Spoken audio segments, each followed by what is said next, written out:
Samantala, simula kahapon ay naka-heightened alert na ang Philippine Coast Guard para tiyakin na magiging ligtas ang biyahe ng mga barko para sa Semana Santa.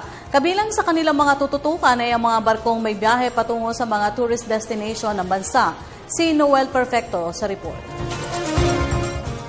Sinimula na ngayong araw ng Philippine Coast Guard ang nationwide heightened alert status sa lahat ng 12 coastal districts bilang paghahanda sa pagdagsa ng mga pasahero magsisiuwian ngayong obserbasyon ng Semana Santa. Sa kanyang panayam sa mga mamahayag, sinabi ni Coast Guard spokesperson Armand Balilo na lalo pang pinaigting ni Commandant Rodolfo Izorena ang pagbibigay ng mabilis at maayos na serbisyo sa lahat ng mga mananakay ng mga sasakyang pandagat.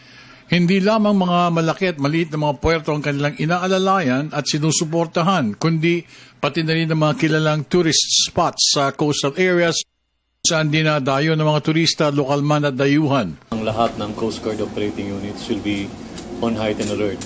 That includes yung 12 districts ng Coast Guard, yung mga stations at substations nationwide, at kasama dyan yung mga support units katulad ng mga rescue teams ng mga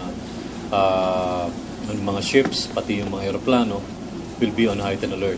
Ibig sabihin, walang members ng operating units na papayagang mag-leave simula. Inilerto rin ni Admiral Izorena mga deployable groups tulad ng Special Operations Group, Elite Divers, K9 Sniffers para sa seguridad ng mga pasahero at siyempre pa mga Sea Marshals na sasama sa barko upang magbigay seguridad at kaayusan sa buong biyahe ng mga pasahero magsisiuwian.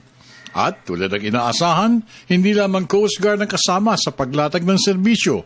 Kasama rin dito ang Philippine Ports Authority at ang Maritime Authority ng DOTC. We will be more vigilant sa pagbabantay ng mga ports, yung patrol sa mga harbors, at yung mga pagsama ng mga Coast Guard doon sa mga barko.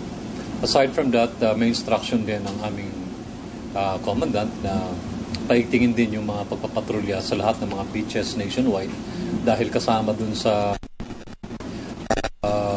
itinerary ng mga kababayan natin. And of course, yung pagbabakasyon dun sa mga beaches, in particular, lalo na yung mga dinarayo talaga na may mga kasamang turista, yung Boracay, yung Mindoro, yung Palawan, yung Bohol, yung Iloilo.